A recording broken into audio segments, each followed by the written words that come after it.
is February 19th, 2017. We're here at Kofi's Bookstore. Very historic location at Broad and Wingahaken, heart of North Philly.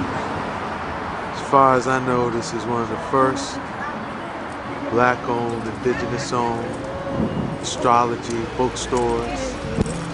Definitely in Philadelphia, maybe the country, you know. We're here today to pay tribute to this brother's life and legacy.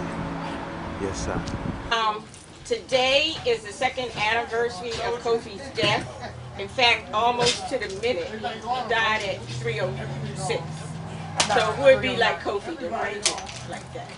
But we want to remember gone but not forgotten.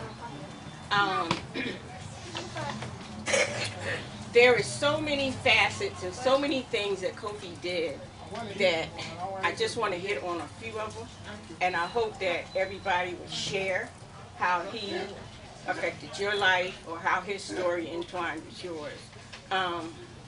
Number one, he was an expert swimmer. He got awards from high school, even in the Army. Then he was a warrior. He did 2 terms in Vietnam. He received the second highest award for combat. He received Bronze Star, Purple Heart, and as the orders read, his company was pinned down, and he ran through enemy fire, threw a hand grenade, and took out the enemy bunker. In 1999, his company received a presidential salutation for a battle of Trang Long in Vietnam. He was awarded that also. He was an astrologer. He did hundreds of charts. He was a businessman. In 1978, he got the idea to open up Kofi's Bookstore. It was 39 years on Friday since he got that idea. Wow. When he came back from Vietnam, there were more men killed from his high school, Edison High School, than any high school in the nation. He and alumni, who is sitting here right now, John Stevens, put together an anniversary to honor these men, these fallen comrades. And to today, Edison High School still has, in May, a candlelight ceremony to honor these men. So, to say all that he did would take a couple days. But in his 71 years and 10 months, he accomplished a lot. He had many challenges, many victories, but he was determined. And anybody that knew him knew he loved astrology. Once you told him your name, he wanted to know what was your birthday. And once you told him your birthday, he was talking. And you knew Kofi could talk. Yes, Lord. So, thank everybody for coming and honoring him today. I really appreciate it. And the family is grateful that you're sharing this day and this hour with us. So thank you. Oh, brother, please share some of this history. Did a few things back in the front, in the front with the lottery machine and some straightening up. And when he opened up the restaurant next door, we broke through the walls. You know, to make the door come through. Yes. So he had a delicatessen next door. Speak up a little. Oh, he had the delicatessen next door.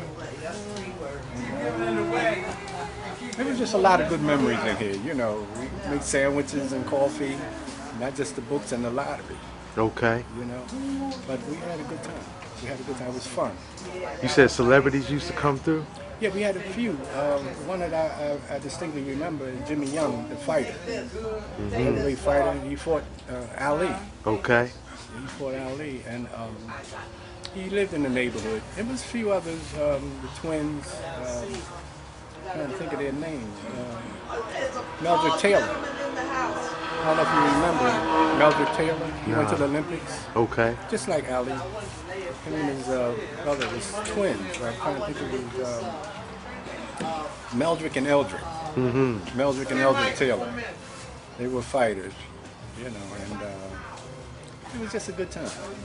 It was a better place, you know what I mean? Than now. Everything was kind of, everybody knew everybody, you know, and things went well. And that's the memories, you know, that I have, and I miss Kofi. He was a good friend, cousin, and friend. That's pretty much it. All right. Thank you, good brother. You're welcome. All right. Yes, sir. That was a bad deal, bad decision. I never would have did it.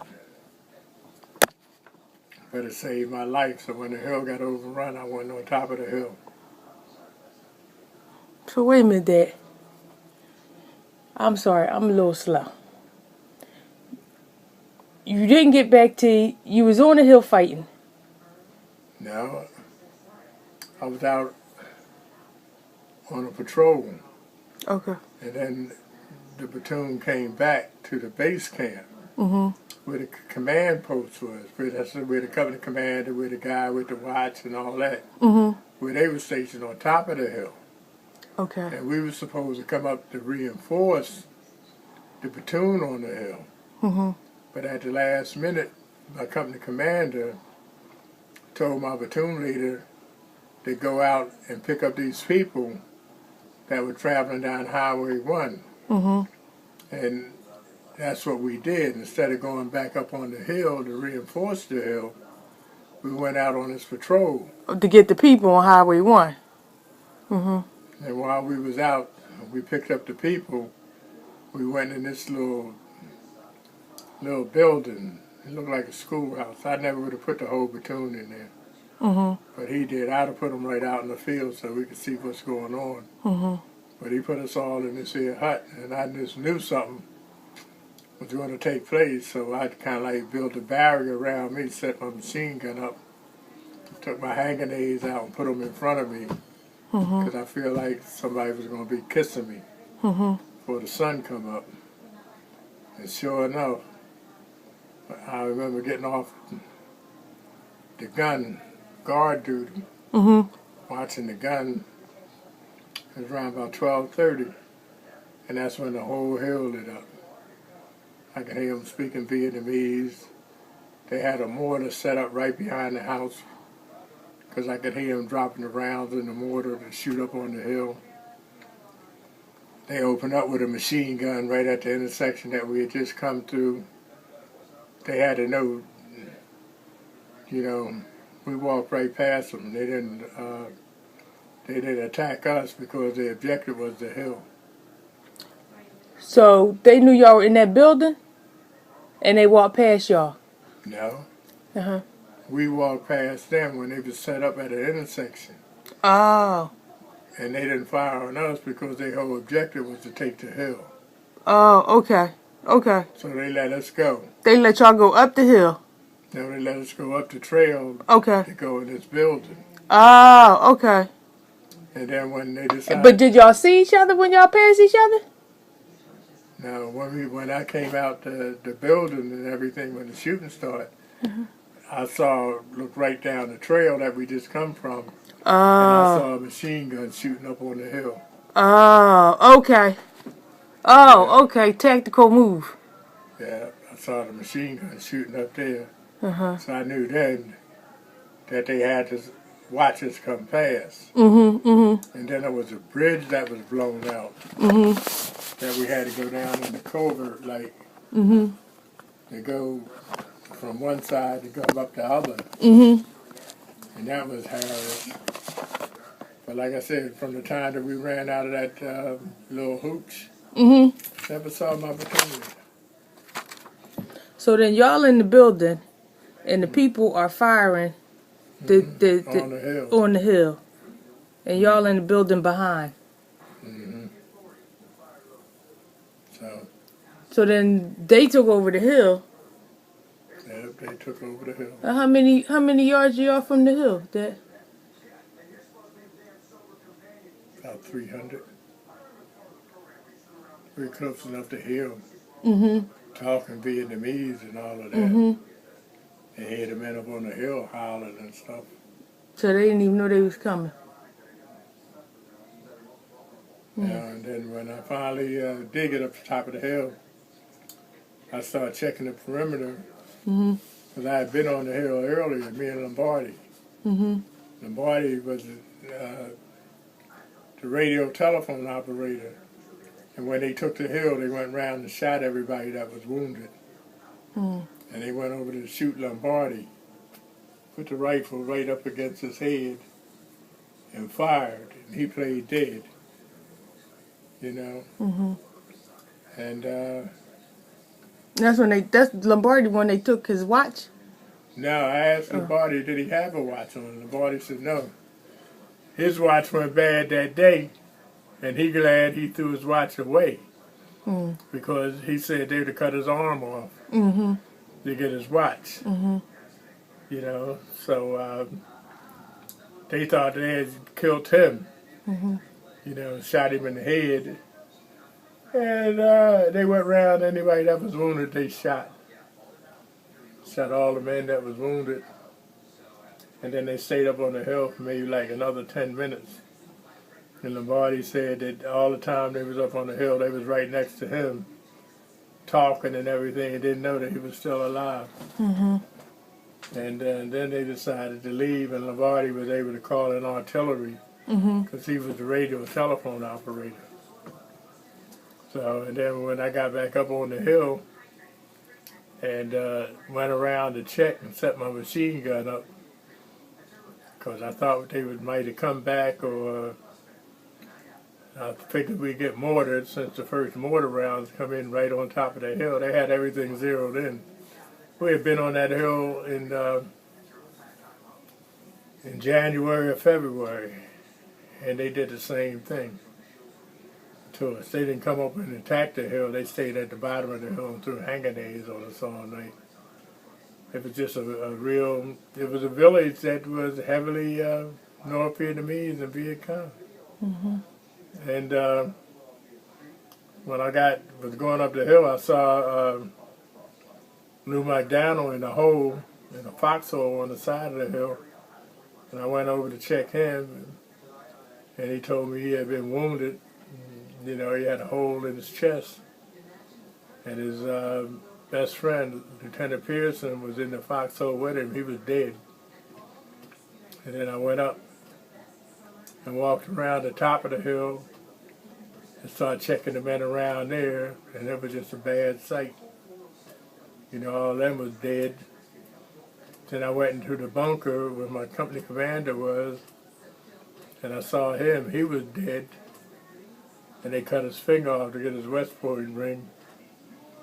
And that's when I had continued to walk around, and that's when I found the watch that belonged to my first sergeant. And it just was a bad night. And then the monsoon started around about 5 o'clock that morning. It just rained and rained and rained and rained and rained. And the guys that was in the foxholes, they started to float around. I was glad to get out of there.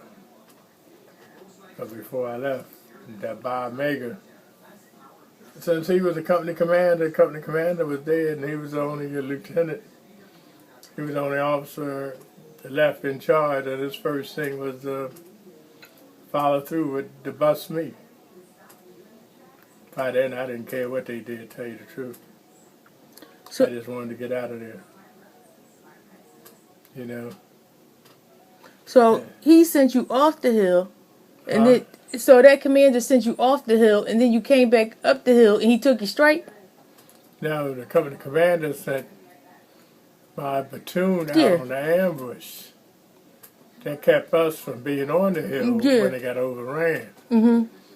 But since we was the closest friendly forces to platoon to the hill, so we was the first to react to get back up on the hill to look for survivors or. But I'm going to turn it over to Ross Penn, who is an astrologer and author, and a whole bunch of other hats he also wears too. So, Okay. over to you. Well said, Al. Greetings. I'm Ross Ben. I'm fortunate to be a student of Brother Kofi's. Right, he asked my name, he asked my birthday, you know, y'all know how he would do, and but he did myself and my wife's chart early in our relationship and gave us like a lot of guidance, you know, how to navigate life together. It was very helpful information. We still together, 28 years, you know. So, but when he looked at my chart, he was like, "Hey, you would make a good astrologer," you know, and so he cultivated that, you know, taught me how to like cast a chart by hand, something I haven't done in well over a decade since we got computers now. You know, you can, you know, create a chart, push of a button, you know. But back then, if you wanted a chart, you had to calculate it and cast it, you know. And that might take anywhere from an hour to 90 minutes, you know, to cast a chart, because you had to do some mathematics, look up some references in one book, and do some mathematics with that, draw it out on the, you know, on the wheel. So, you know, and then look up more information, you know. So it was a multi-step, complex mathematical process, but I really feel the brother helping me through that, you know, like the computer astrology is like, you know, a whiz, you know. So very appreciative of that. And really I'm just opening up for, we want to hear everyone share. You know, we see we got a full house, so we are asking like to keep it to 3 to 5 minutes, you know. And yeah, because we would love to hear how Kofi touched everyone's life. So thank you for letting me share. My name is Carol Terry, and I worked here at the shop for years and years and years as the psychic. And I met Kofi, actually, I did a little bit of research about Kofi and the shop before I decided what I was going to talk about. And I have to tell you that I found that this shop was incorporated in 1978 at 4503 North Broad Street. And I think that's when my mother, who has since passed on, discovered Kofi. And then I found again in 1981 the store was incorporated again in at 4513, which is this address, at its current location. Another thing I didn't know about Kofi when I was doing my research, he just came up as an alumni of the Arthur Hall Dancers. And he worked with them. So he studied Egyptology. He also was, at that time, a well-known and trusted astrologer when black folks didn't even get into this. If we were, it was sort of undercover. So in doing my research back in 1978, Kofi had an idea about how he wanted to bring this to the world, and he started it. Now, my mother used to drag me down here all the time to get the charts and to other readers that he used to have here, never dreaming that I would be working with him. And I always say to myself that my mother, who was my way shower, was instrumental in getting me on the spiritual path, and also instrumental in getting me on my path, my spiritual path, and meeting people and bringing me to people who encouraged me along the way. So I feel that he was my big brother.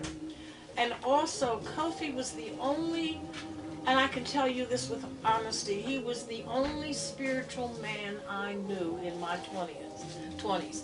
He was the biggest pain because he always told me the truth, and at that time I didn't want to hear the truth.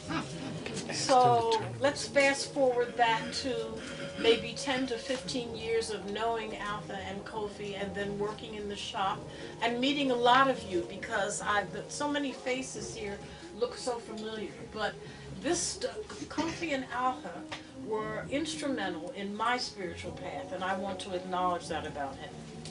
I'd always also have to say, he was a teacher, he was a way shower, and he gave more than I ever knew until he passed. So I honor you, Kofi. I know your spirit is here, and I always want to say that, I didn't know how precious you were to me and to the community until your passing. I honor you, Kofi. Yes, sir. Short and sweet. My name is Michelle Lewis, and I met Kofi and Alpha, I guess, I want to say back in 1979, perhaps. Sorry, is this better? Yeah. Okay. So it was back in 1979, and someone had referred me. I wanted to get my chart done. I had actually, the one thing that when I grew up that we had in abundance, we didn't have a lot of money, but we had two things in abundance: books and music. And so I would read voraciously about every topic under the sun, including all the metaphysical kinds of topics. But I had never had my chart done. So someone said, there's this guy down on Broad Street, you've got to go there. He's the one that needs to read your chart. So we came here, I sat with Kofi, and he gave me all this information, and he was famous for taping, the conversation so that you could have it when you left. And that tape I held on to for, I probably got rid of it maybe 7 years ago. I couldn't put my hands on it 7 years ago, let's just say that. But Kofi, I think that Kofi didn't even recognize his own strengths. He was a master astrologer, there was no question about that. But there was also this sort of psychic thing going on with Kofi too, along with that. He never held himself out to be that, but he had that psychic ability that went with it. The other thing that was just constant with Kofi was that he always had that ephemeris in his hand, right? So it didn't matter where he was, what he was doing, he had that ephemeris in his hand. And he was really practicing, I guess what you would call Ferrari astrology, moment by moment. He was looking at where the stars were, and he could tell you what was going on In the moment. In the moment, right? And I just can say, and we developed a huge relationship over the years. In fact, Kofi and Alpha became the godparents of my daughter, who couldn't make it. She lives in Florida now. But I think for me, I so took for granted Kofi's mastery and expertise. You always knew you could call him when something came up and whenever. And so his passing on is such a huge thing, I'm sure to every single person that he knows. I know for me, I just totally took everything for granted. And so, because he was just so good. So anyway, that's it. Thank you. My name is John Stevens, and Kofi and I were in Edison together, and we had gotten together to have the anniversary celebration, the only successful reunion for the Edison alumni. Yes. And when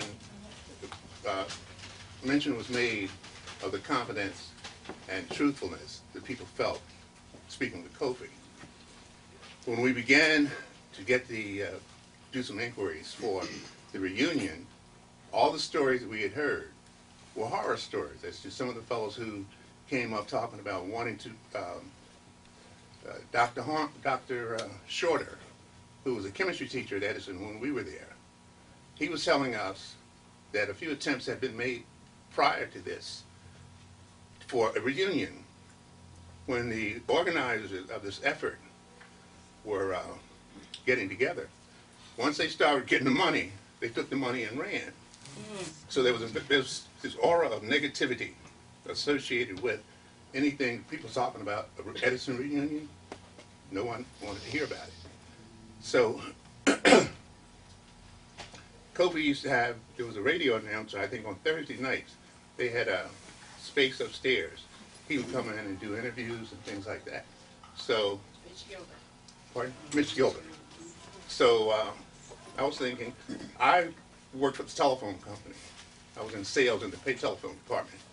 And while being out on the street, I would run into a lot of fellows who had gone to Edison.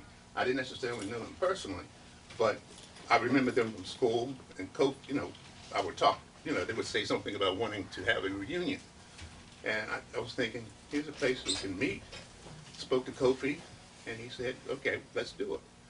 And it was a challenge in order to pull these energies together, because some of the stories about other attempts and efforts that had been made to do a reunion, if it wasn't for thievery on the parts of those individuals who did it, or just a lack of interest, there would never have been, all the other efforts had failed.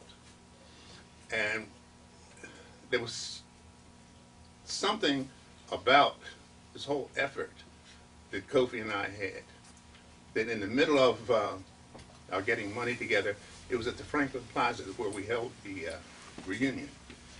And just trying to pull the people together, meet the deadlines on money, that was a bit of a challenge. Because the folks who had heard about it before said, okay, John, are you going to rip us off too? But we persevered.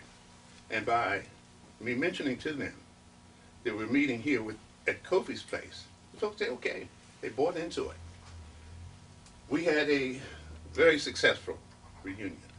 But in preparation for the reunion, Teddy Pendergrass had attended Edison at a point. And we got in touch with his handlers and folks, and he was going to perform. Then he had his accident.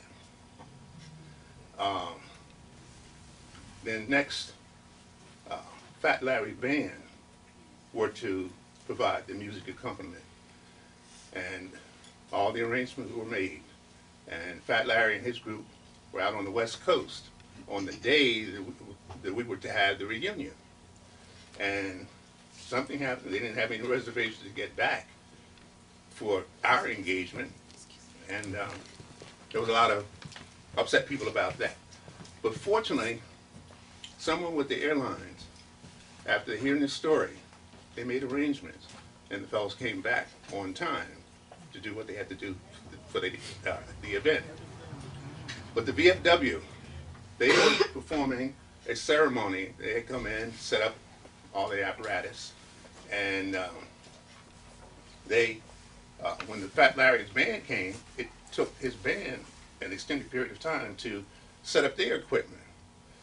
So there was a bit of a discussion, heated discussion about once we take down, we're not putting things back and on and on and on. But that was resolved. And we wound up having a very, very successful reunion. And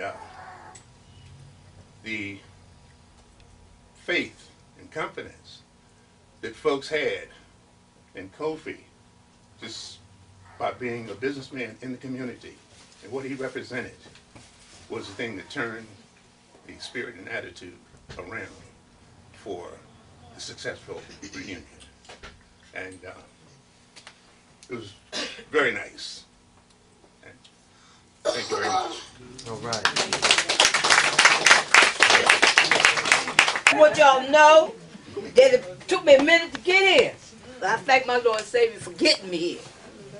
Because everybody's here telling me about Kofi. First of all, my name is Shirley Wallace Thomas. Okay, we go back 60 years? I'll say 60. With a little change.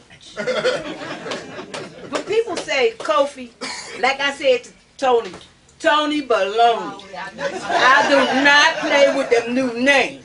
Particularly, I forget them. On the way down, I kept on saying, told my husband, I said, now, he got the store. I know he got the store. I don't know where it's at. I don't know the name that's on the store, nothing. Get right down the street here, because we had to come all the way back. Got off, walked up, walked back. I said, there ain't no time to say Kofi. Tony Baloney Alpha. You know what I'm saying? These names I know. When we were drinking the wine, act like some of y'all don't remember the days. But you do. When Tony was from Kamak and Diamond. But he was always mannerable. Very mannerable. Yes, he was. Your mother knew him by Tony.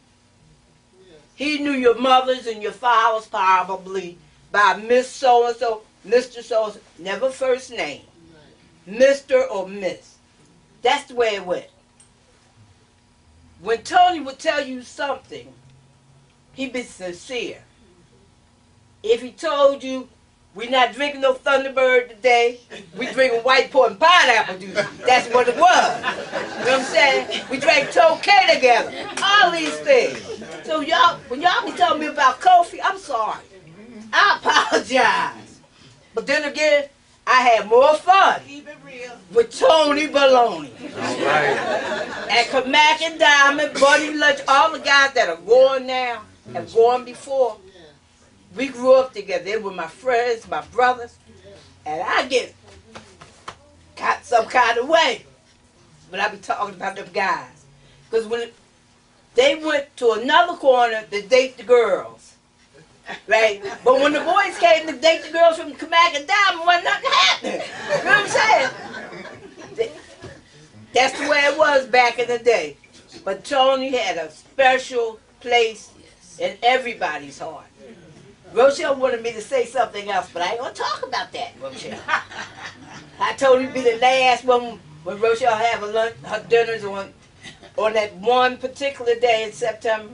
The last holiday, the Saturday before, Tony and Niecy would get there. If nobody else from the whole neighborhood came, Tony and Niecy would get there. And it was strange last year not to have it. It was so strange, because he'd be walking right slow. Shirley, don't bother me. Don't start no trouble. But let's drink a little of this corn liquor here or something. You know what I mean? We'll be all right. I'll go to church tomorrow, ask God to forgive me, don't worry about it.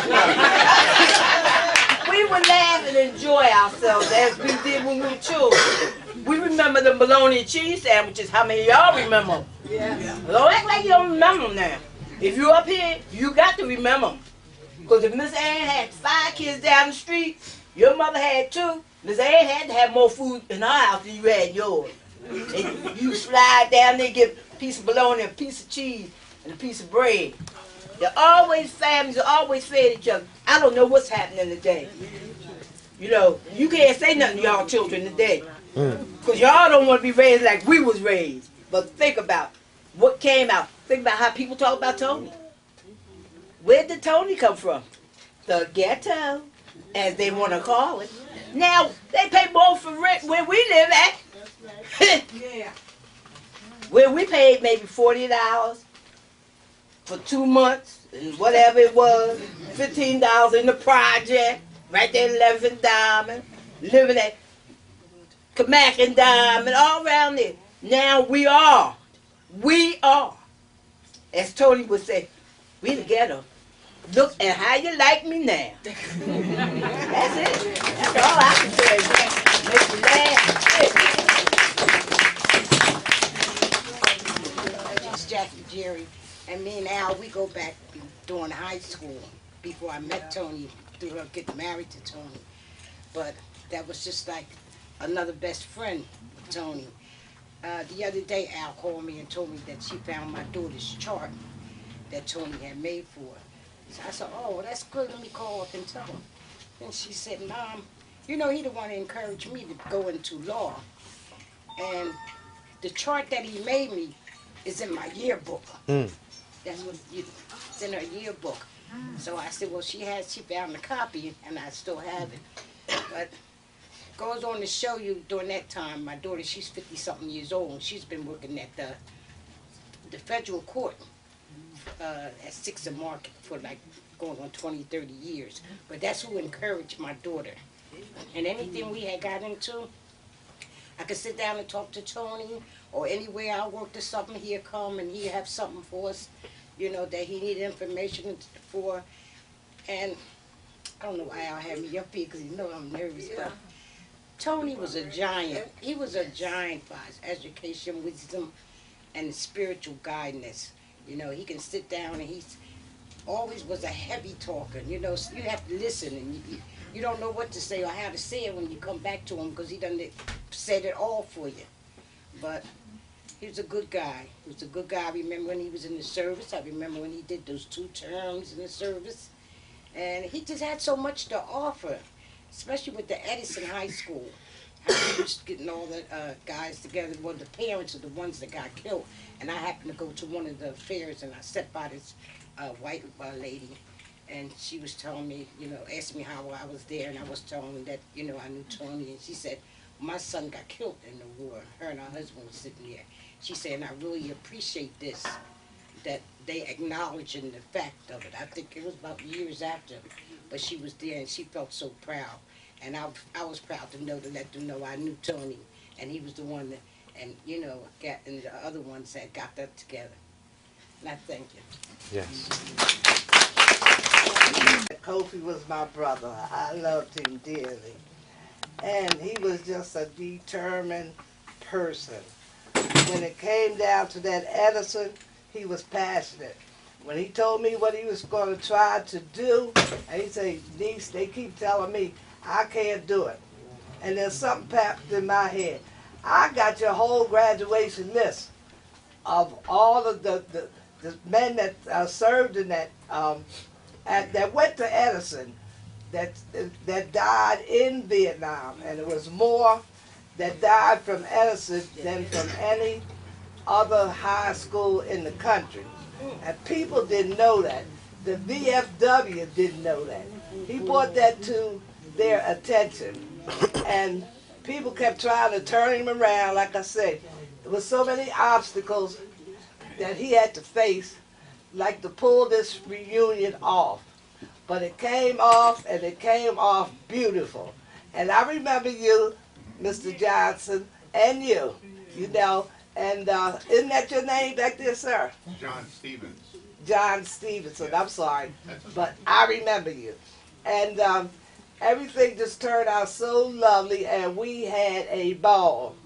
And then talking about Diamond Street reunions, yes. It was never a time that we didn't have a ball. Woo. Out there half the night drinking corn liquor.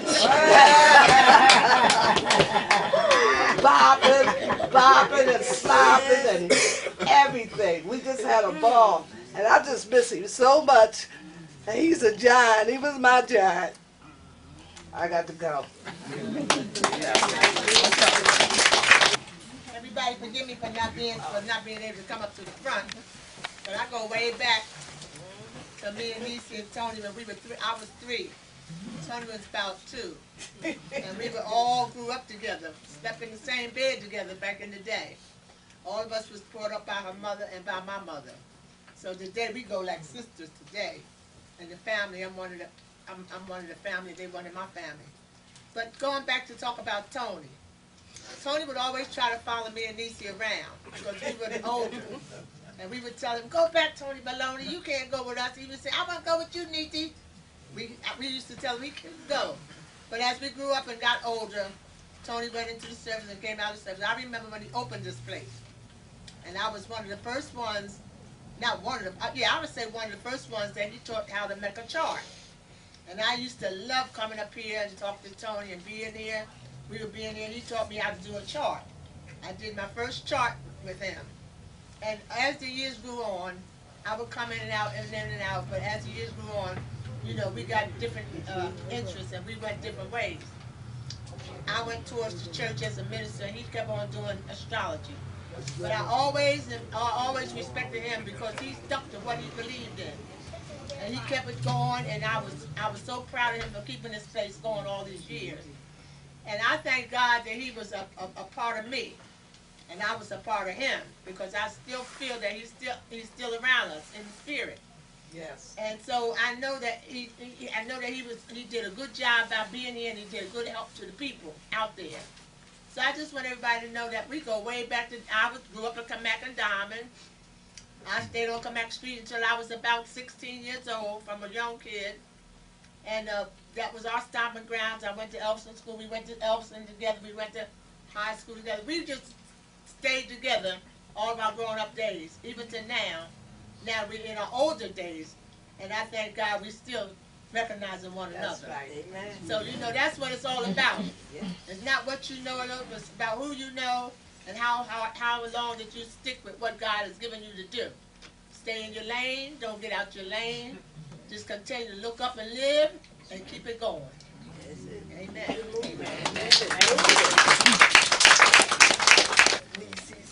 Brother. We moved here in 1948 from Baltimore, Maryland.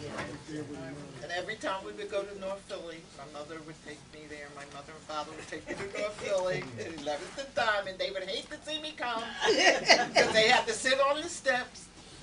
My mother her mother wouldn't let me off the steps, so they had to sit on the steps with me. So they just looked at me like, here comes Killjoy, for sure.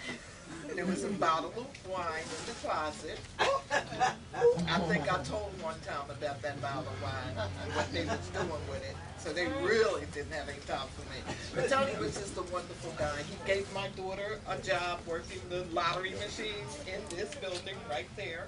Tell how they fought over and food. They fought over food. How much you got? Your piece is bigger than my piece. Oh, he was amazing. And then the best thing about him was he could work a grill. If you had a barbecue, Yes. you gave your grill over to Tony.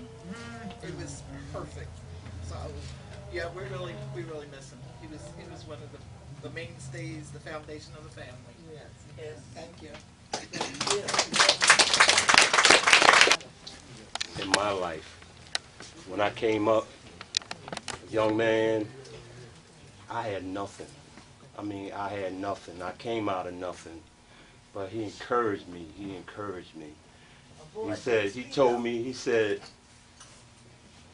said, look, man, life is to be lived. Go on and live your life, boy. That's what he told me. And you know what I did with my life? I went into service. I did the Marine Corps for 6 years. Came out of the Marine Corps. Did 30 years with the Philadelphia Fire Department. Now I'm retired. And Kofi was a big influence on my life. And he was a good person. And I'm pretty sure everybody here can say that Kofi is a very good influence. And he brought me here one time. He had me talk to this lady that was here.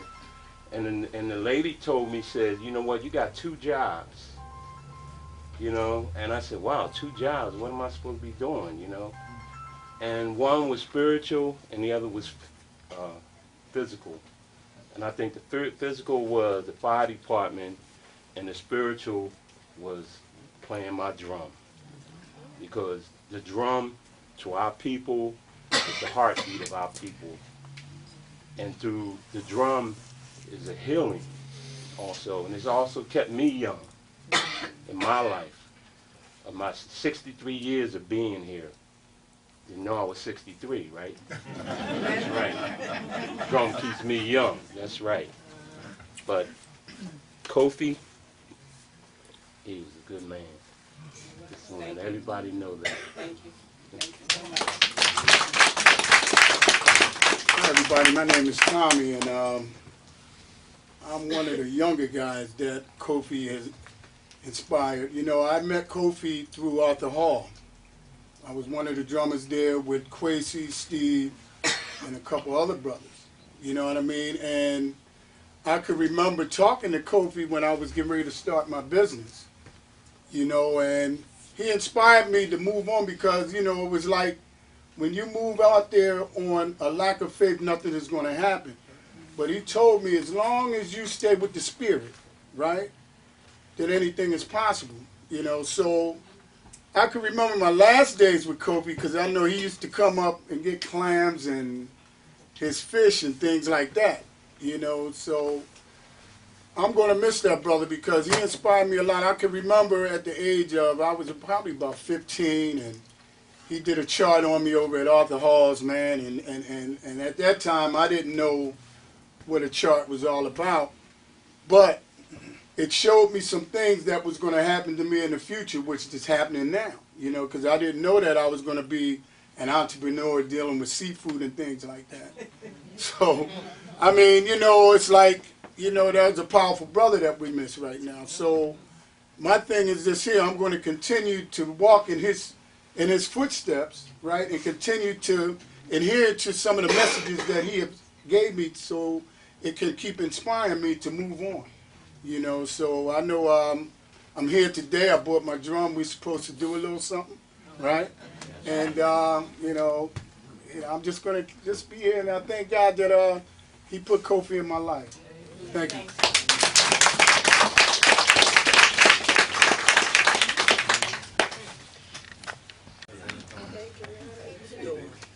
Hey, my name is Kiana.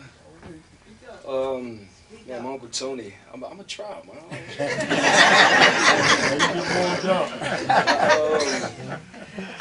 One thing about Uncle Tony, I remember being small and just looking up to him and just like, he's like one of the biggest things.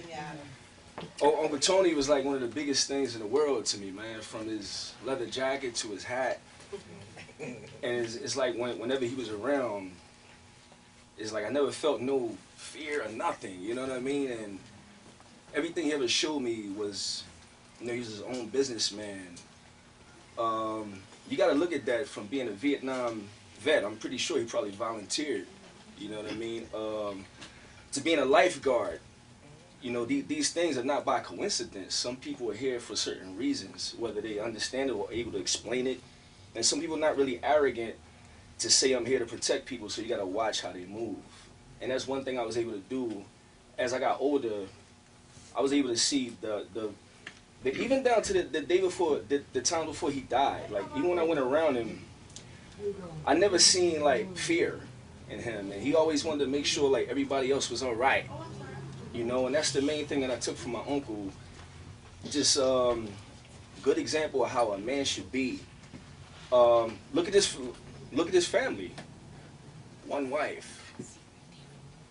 Children, you know what I'm saying? Nothing extra. Everything was the same. The way that he thought it should be. Nobody's perfect. Not saying his way is the way that the universe should move, but the way he moved was special.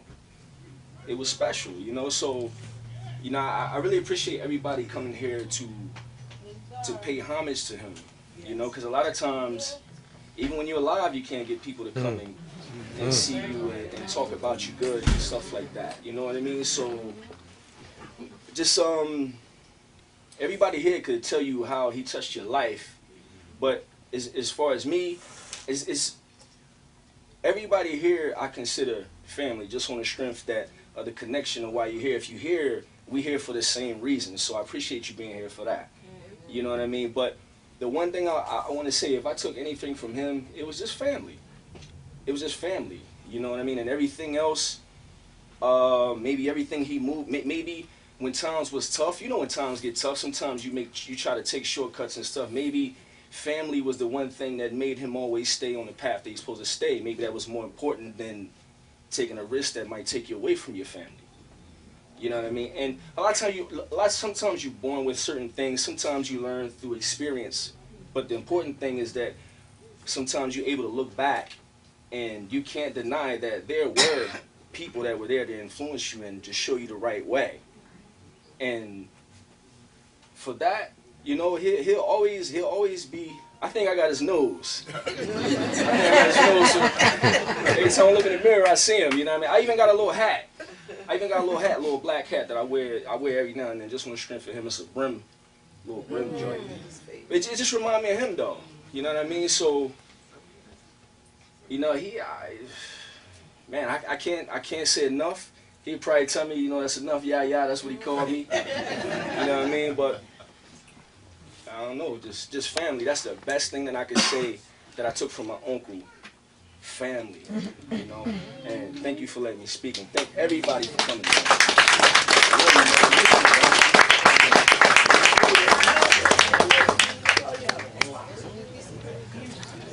Hi, everybody. I just want to say that Kofi was a very good, positive brother. Y'all have to excuse me. I just buried my mother December the 1st. I'm a little emotional. But, hey, baby, how you feel? I want to say that everyone that came in contact with him, you feel good, knew that he was a very positive, good brother. And anybody ever connected with him, he left an impact on you to remember him. He was one of a kind. He was unique. Oh, he had plenty of knowledge and wisdom. But one thing he always did was gave out good advice to all, old and young.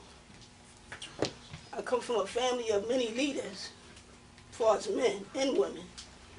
He always gave good advice, you know, to the young and old. I'm not going to get into all the details, but he just was such a positive person. You can't forget him, you know, and I'm glad that he left a beautiful sister, beautiful family, and of course, Nisi, my heart. Alpha is a wife of all wives, children of all children. I mean, come on. Blessed all the way around. And I pray that God be pleased with his soul, and I pray that you keep this memory going. Whatever you do, just always remember him as being a positive person. You know, very positive, good man. God bless him.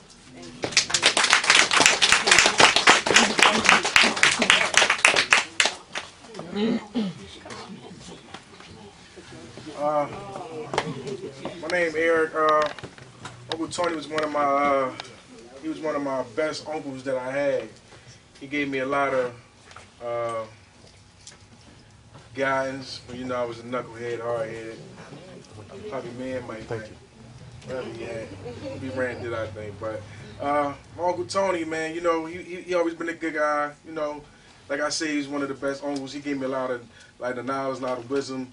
He showed me things that my own dad didn't show me at the time. You see what I'm saying? So coming from that right there, I appreciate everything that he have done for me, my brother, my sister. My mom is no longer here, you know, but he always been here for us, and just like Kenyatta said, family, man. So I definitely took that as the most. By me being away, family is what I miss the most. Thank you.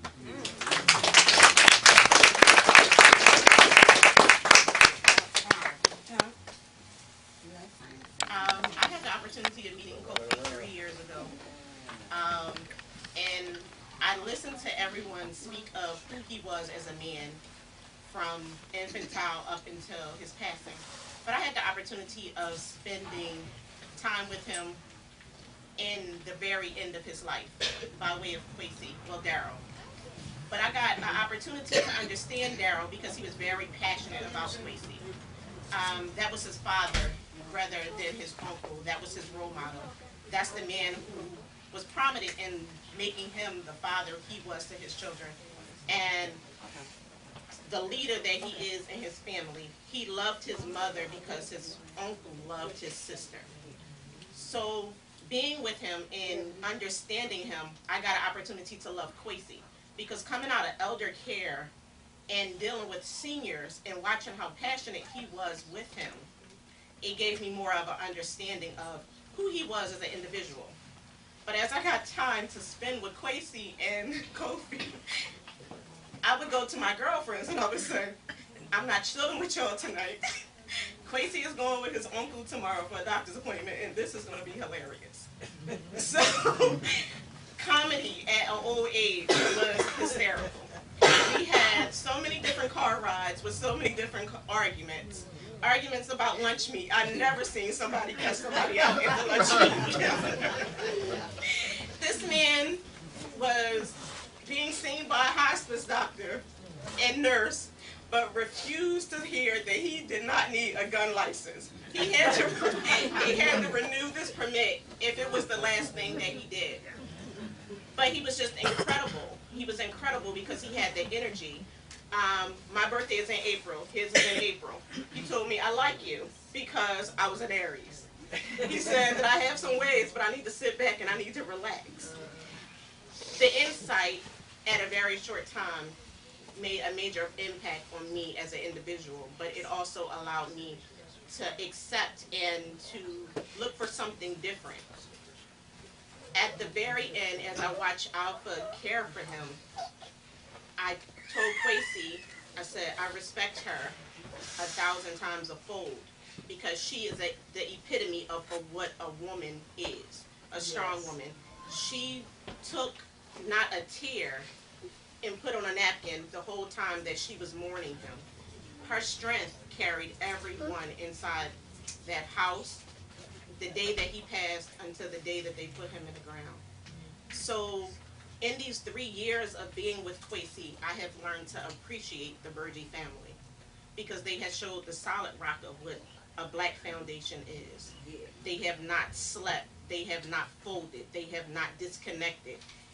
And just being here today, it just shows that he was, he is, and he will remain the foundation of what family is, what black family is. He is where he was his neighborhood, regardless if he moved out of his neighborhood. He instilled so much in the memory of what we all have in him. So, Michelle, that, you know, I appreciate for the times that y'all did allow me in to help y'all with y'all dad, to have the conversation, and even just to know him. Because those couple of months, that year and a half in the family with him, it gave me a token to be able to carry. Okay.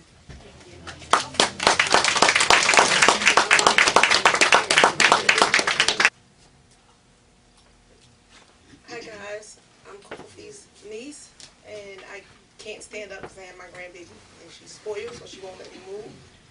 But from my uncle, I know he's watching down on us, and from sitting on the step on 10th Street, and all the years that he taught us and showed us what to do, and told us how he ran the neighborhood, and everybody used to be afraid of him and what we need to do. And he watched me raise my daughter, and all I can remember him saying is, "Hey, Mug, how's Kyra? You taking care of that baby right? You doing good?" And then he'll have a drink with me. He always let me drink with him. And then he'll let us, you know, talk to us, let us know, you know, what's right out here, what's wrong out here, and stay on the right path and always do the right thing. He always never frowned upon us, never got mad at us when we did things wrong, especially Mike. Mike could do no wrong, you know, go be ours. But he always treated us the same. He loved us the same, including our Alpha. And, you know, I know he's deeply missed, and he's always going to be remembered.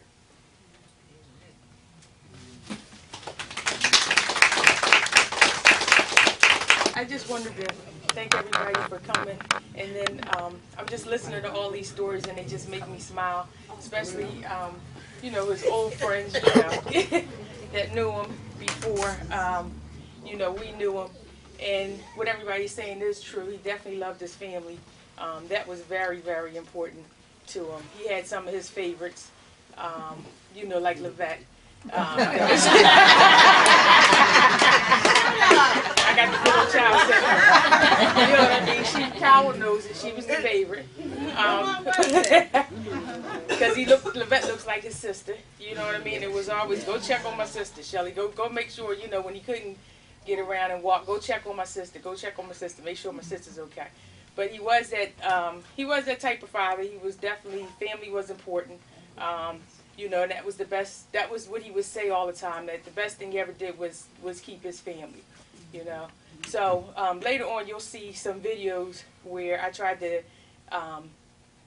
kind of tape him when he was talking about, you know, his stories in Vietnam. And I think we got like 2 tapes or whatever, but it's maybe like an hour worth of footage where you can hear him talking, but you couldn't see him. So a lot of times, he used to tell these stories growing up to all my friends, and we would hear these stories over and over again about, you know, how somebody ran across the field and got shot in his behind, you know what I mean, and he flew up in the air, or how the sniper, you know, hit his foot, and he had to decide, and it's really not funny, but my father telling it sometimes, you know, the stuff is just funny. How he had to decide whether he was going to run or lay dead. And then you saw some of the things that for us and my friends growing up, it was just like, wow, these were just stories. But as you got older, you realized like some of the things that he had been through. And you were just like, wow, you know what I mean? This is just, you know, unimaginable for somebody to just kind of go through and then, you know, come out alive. You know, and then I think about that. My father would always remind me, you know, had he went up on this hill, you know, had I went up on that hill, you wouldn't be here. You know,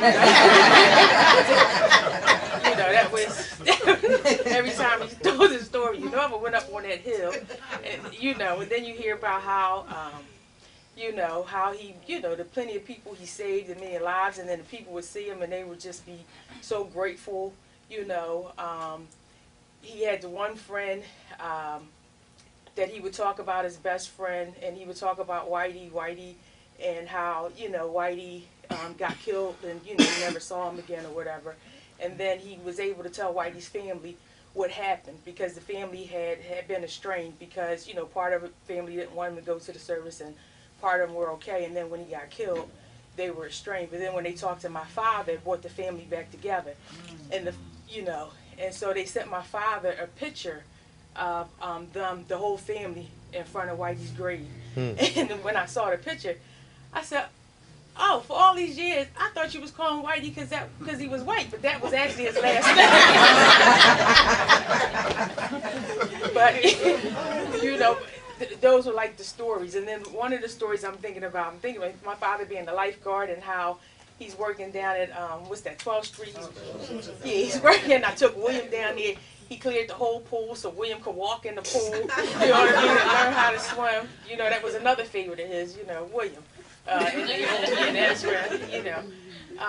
And then, you know, I think maybe about 10 years ago, I remember, like 10 years ago, he finally told me the story, but like we were like in Atlantic City, and I was 5 years old, and I remember falling off the step, and I can see it today. I remember myself like drowning, you know, and it was like so surreal, and I can still remember myself trying to swim, but I really didn't realize I was drowning. So for years, I thought Michael Burgee saved me.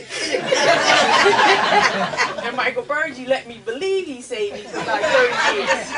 And then it just so happened, my father happened to be in the room while I'm telling this story. He's like, Michael didn't save you, I saved you. So, you know, but I mean, if you were around my father, you know he was hysterical. He was hysterical, especially when he was with his sister. You know, Kenyatta can tell you they would argue. They could argue, but you couldn't say nothing about her brother. You know what I mean? You know, we all know, you know, he loved his wife, you know. You know, he used to tell me, I knew your mother. I know how much mustard she wanted on her hot dog. I knew it before you knew it. You know? So, but if you know, so I just want to thank you all for coming. And it just shows, you know, the man that my father was. And that he still is, you know, because we still, you know, carry on his legacy. We still carry on his stories, you know. One of the things, and I'll just leave you with this, my father used to tell me all the time, he used to say I over E equals S. So basically, intellect over emotion equals success.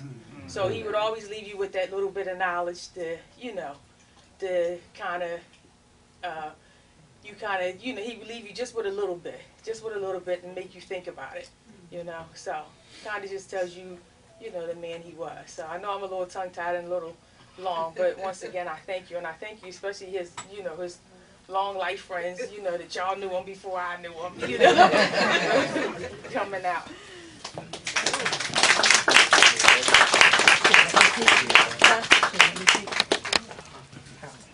Hi, everybody. Thank you all guys for coming out.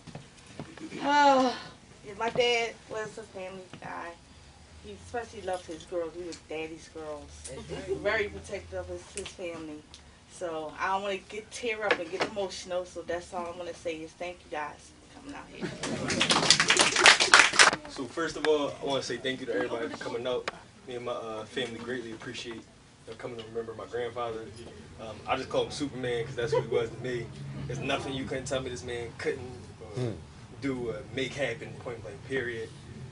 Some of our biggest life values and anything I really ever learned is from that man. So I couldn't thank him enough. So I really can't thank y'all enough just coming to show my family support, to support him. Thank you. That's all I have to say.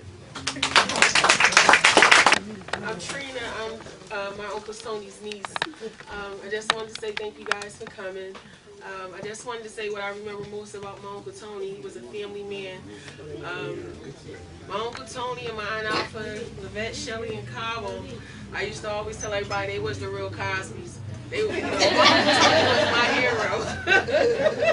He was there for us when our dads wasn't there for us. He was our hero. He was the man of our family. Him and my grandfather and my Uncle Skip, they did everything for us. And I really appreciate him for that. That's all I wanted to say. Thank you guys. Because if y'all knew my father, then you would know that y'all would want to condense it so y'all could go eat. So, thank you. Thank you for coming out. You know me as the person in this room who looks most like my father. I got a reason for that. But couple things I remember most about him. Everywhere I went, he always asked me if I ate something and what was on the menu. If I didn't bring a report back of what I ate or what I could have eaten, I was having problems. Why didn't you get something? What was on the menu? Did you want to get something? And like just constantly, no, Bob, I did not order that. Well, why didn't you? Because I couldn't afford it. Oh, whatever. Next time you go, I got you. So I see how he's affected everybody in this room. You know, for some of y'all he gave hope. For some of y'all he gave friendship, hard times. Some of y'all he gave like comedic stories. Some of y'all he gave direction. Some of y'all he gave all y'all advice, whether you wanted to hear it. Always had an opinion about something. You couldn't tell him that his opinion was wrong. I've tried. But I think what's most unique about him that he's given me is my identity. Because I go around and everybody's like, what's your name? My name is Kadro Hassan Umalara Burgee. What does that mean? And then you go into the whole male child born on Monday. Oh, you were born on a Monday? Yes, I was born on a Monday. Thank you very much for paying attention. But everywhere I go is more than just carrying him with me, but it's carrying the identity that he gave me with me. You know, I can stand on my own 2 feet because of the advice that he gave me, the direction that he put me, and the identity of not just being his son, but carrying the history and the legacy of our families and all of our families, just like moving forward. So for me, it's so much more unique in that he's giving you guys everything that he's had, but he's giving me something that is a little bit unique and that, like, you know, for the rest of my life I'll cherish. So just want to say thank y'all for coming out. I'm pretty sure if he were here right now, he would be suggesting certain things. Y'all be, are you doing well? You want to do something? Just always had. He always had it. He always had a word. He always had a chart. He always had a reason to talk to you, and he always made you feel like you were part of something. So I'm glad to see all of this. So I'm thankful for all of you to come out, and thank you.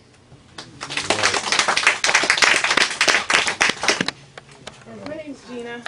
I've known Kofi and Alpha for many, many years, since my children were little kids, and Kawa was like a mentor to my son. Kofi, gosh, I guess he's known me since I was 28 and I'm a grandmother now.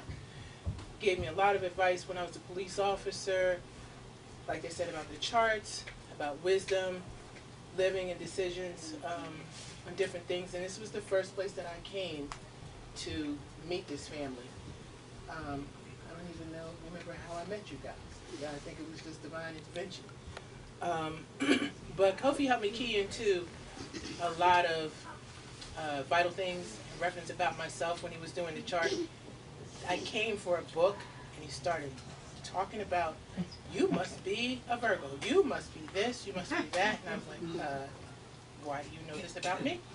And he picked up on things. He was very intuitive, very perceptive, And then I started talking to him about things that were going on in the police department, and he shadowed that with, you know, different military things. And I come from a lot of men in my family in the military, so I keyed in because I'm not from the state. But he encouraged me to tap into my skills and expand on them and use things that I was not using, that I just kind of glazed over. And he was like, well, why aren't you doing this, what you used to do, and blah, blah, blah. And I started picking up on those things, which I use now in my life, and it has benefited me well. As our families grew together, he also advised and spoke to my son, my daughter-in-law, and everyone. I have a little poem I want to share with you guys, however it may be applicable to any and all. It's called Una dia a la vez, which means one day at a time. One day at a time, for each one is a gift, be it a test or a trial, a blessing of peace, kissed with sun and a smile, or a wade through blustering winds, mud and quicksand. Either way, not a bit of it is ruled by man. All in all, considering each day is but a grain, so minuscule in comparison to the magnitude and scope of a universe evolving in time. Imagine a focus, an effort, if you will, a mindset towards hope. And that concludes that. And when I say a mindset towards hope, no matter what trials and tribulations I was going through, this couple introduced me and networked me with other people who, you know, tapped me into what my family had given me, which is the spiritual foundation and a lot of education on growth, on how to expand on that and to reach out to others and our young people in the next generation and continue that hope to them. And this is what I continue to try to do today. He was a blessing in my life, just as Alpha is, my best friend, and Kofi. I mean, Kawa. When I see Kawa now, it's like seeing Kofi. That's it. Thank you. The last time I saw Tony, I always called him Tony. I couldn't never say Kofi. I didn't know how to say Kofi. You just said it. And I would say Tony, but the last time I saw Tony, he was at my house for my daughter's birthday dinner. And he enjoyed himself. And he always kept a beautiful smile. I never saw him sad or nothing. He always kept a smile on his face. And I enjoyed them when he was there. Thank you.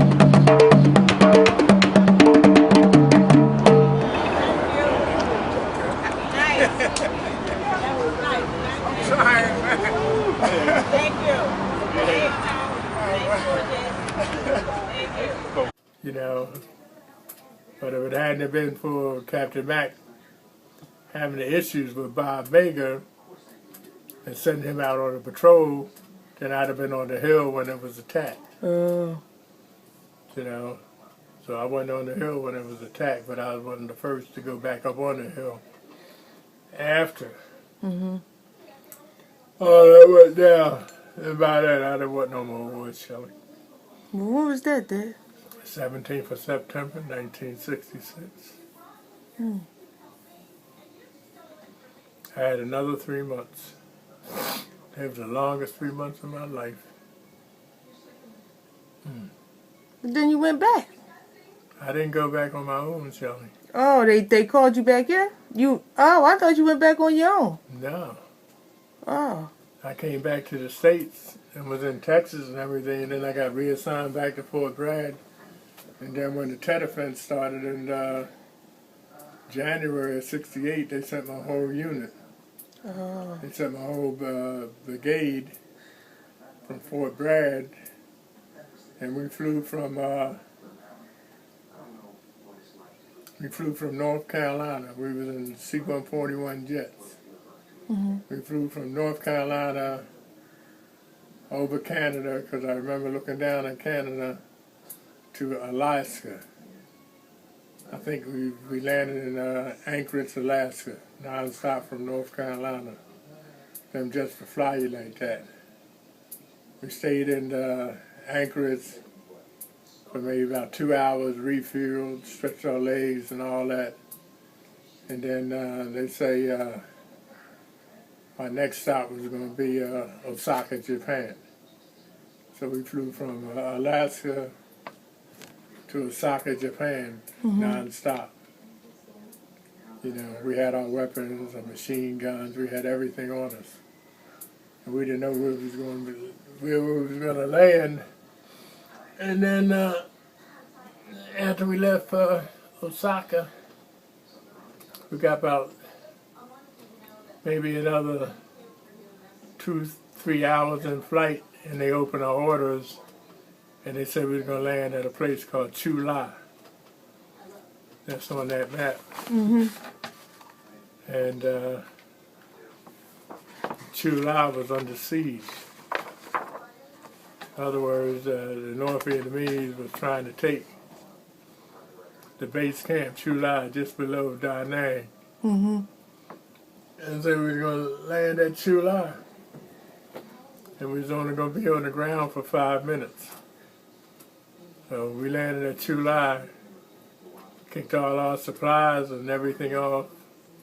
And no sooner we got off the jets just, they were gone.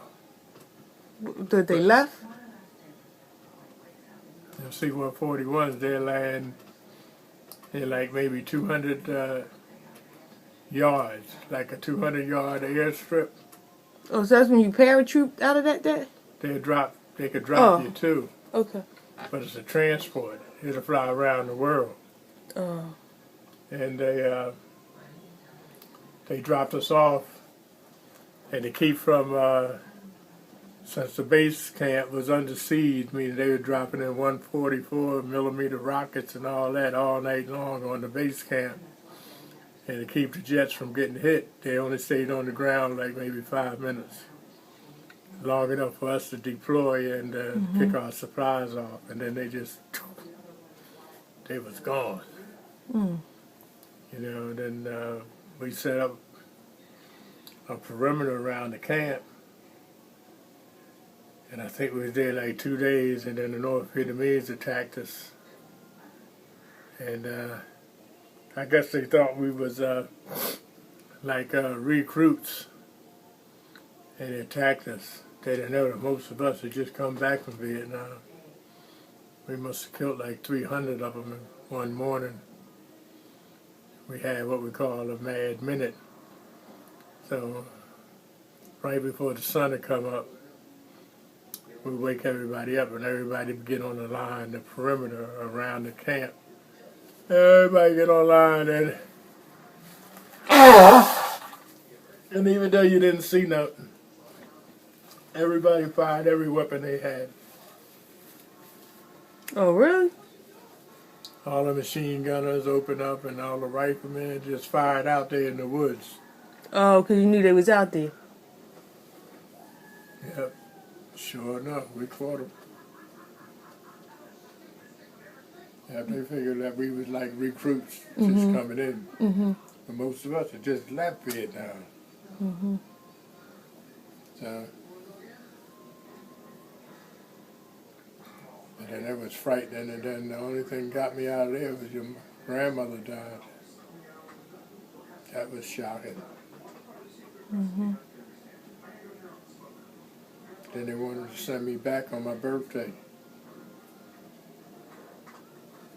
to rejoin my unit, but your mother was pregnant with you. My 201 file was lost. I hadn't been paid in months. It was like I wasn't even in the Army. Where did you file it? Huh? Where did you file it? When I went back to Fort Bragg, as I was traveling, going down to go back to Fort Bragg, I realized when I was in Maryland that I didn't have my 201 file. That was my whole personnel file. Wow. So I stopped. I made a decision to either turn around and go back and get it or call your mother. Mm-hmm. I called your mother and told it. I'm ready for you. I've read quite a bit, and in consideration of where we are today, some of the things that are occurring today, I wanted to see how close some of either of these books, some of the stories in them, are to what we're going through now and what's on the horizon. And what did you get? Pardon? What books did you get? The Great Controversy. And Eckhart Tolle, New Earth. All right. All right. Thank you, good brother. All right.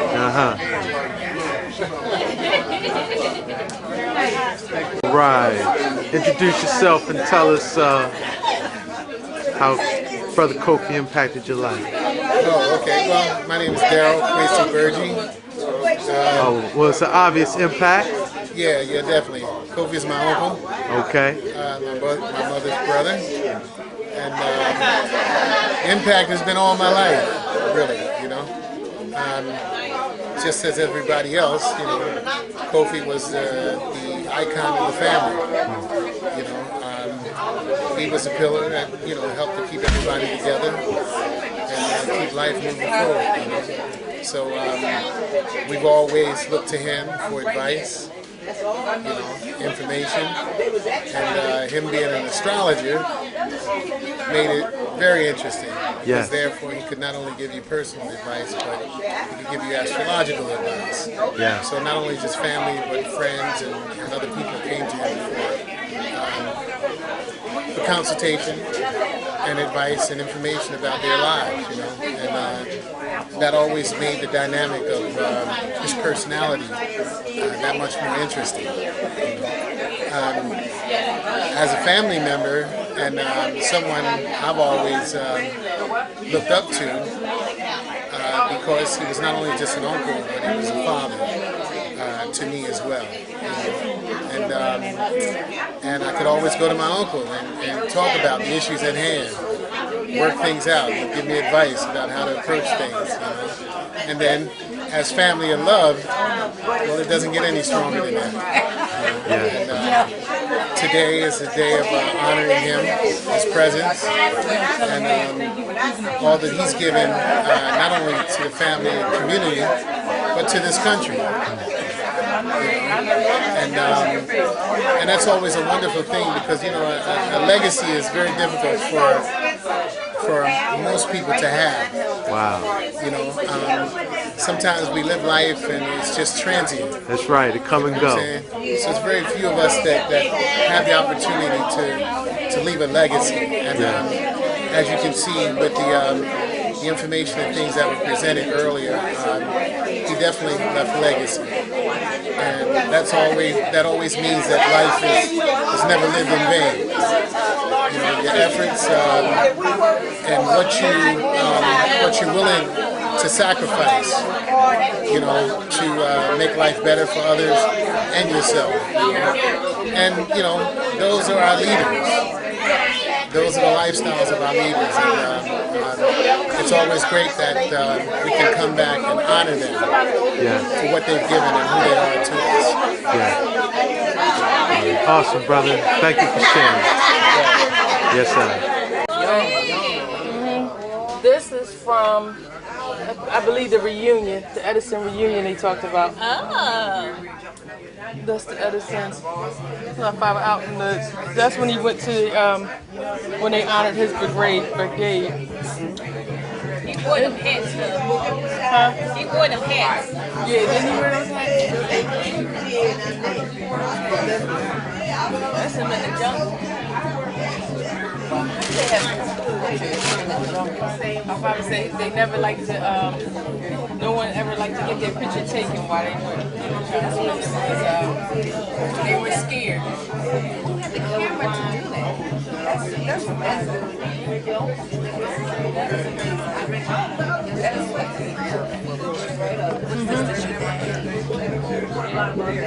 I miss your dad and my mom on the block. I know, right? But they always kept conversation going on. Right? Yes. What books did y'all get? What books did y'all get? The Lotus. All right, Lotus Flower. All right. Yes, I. Give thanks. To send it to my name, everything, to the 82nd Airborne Administration Division. I don't know where your mother's mind was. She sent it to, addressed to me to Fort Bragg, North Carolina. They must have been 50,000 troops in Fort Bragg. It took 6 months to finally catch up with me. It had been sent to Santo Domingo and Dominican Republic, Vietnam 2 or 3 times. And then I was in Fort Bragg. I was in... So you couldn't get paid? Just like I wasn't even in the Army. Nobody got paid. Your mother couldn't get an allotment. And I knew I got busted down to private when I was in Texas. And I knew that when I went to Vietnam the second time during the Tet Offensive, they had promoted me. I went from private to E5, and then right before we went to Vietnam, they promoted me to staff sergeant. And I knew I had been promoted. I saw the records and the orders, and then when I got back here to Fort Dix, they was making sergeants pull KP. I wasn't going to pull no KP and no staff sergeant. So I sold all my stripes and all of that. And I had problems with the other officers and everything there because most of them hadn't been to Vietnam or anything. And, you know, I had gotten one the Bronze Star, knocking out a machine gun bunker and all that crazy stuff. And they hadn't seen no combat, so they had issues with me. And I was trying to train the soldiers to what to look out for when they got to Vietnam, you know. And so they all conspired, and they put together another court-martial on me. They put together a court-martial on me to saying I was impersonating an NCO. That I wasn't the E6. And the day before they were going to serve the court-martial papers in on me, they called me to the orderly room, and there was my 201 file, all beat up, all stamped, all these different places. It had been all raggedy, wrapped in newspaper, every damn thing. You know, and they made a court-martial for impersonating the NCO. Sure enough, as soon as they opened my damn file, there was my whole record, my whole promotion record, and it was out of the staff sergeant E6. So they told me they could forget about everything else if I wanted to re-enlist. You know, I said, nah, I'm getting out of here. Had a rough time, Shelley. Oh, I don't mean to laugh there, but that's kind of funny. When you get the Bronze Star? June 20th. Oh, that's when Whitey. Yeah, got killed. Where was y'all at on this thing? In Trang Long. I don't know why they got Trang Long on there. What year was that, Dad? That was June 20th, 1966. And that was crazy because we all on the helicopters. We just come from a place called Dak To. Dak To was a hell. It was just a hellhole. I mean, like You couldn't sleep in Dak To. I mean, just North Vietnamese around you, they're dead. Mm-hmm. I mean, just constant battles, shooting down airplanes, shooting up every damn thing, stepping on bodies, everything. B-52s coming in bombing. And then they pulled us out of Dak To all of a sudden. I was so happy. I'm saying, getting out of Dak To. I didn't know that they pulled us out of the frying pan and put us in the fire. And we flew back to Tuiwa in these caribous. We had 2 caribous to bring the company back. And each one of them carried like 40 men. So the first and the second platoon got on the first 2 caribous. Mm-hmm. And that left my platoon and another platoon back at the airstrip. And usually they be watching you. And I was afraid that they was going to attack us once they saw the rest of the troops pull out. But they didn't, so we flew back to Tuiwa. And that's when we got an order to make this hellborn assault on Hill 258 in Tranglang. And I remember so clearly, I was in the very first helicopter. I had me, Cadet, Williams, Whiting, McAdams. It was 5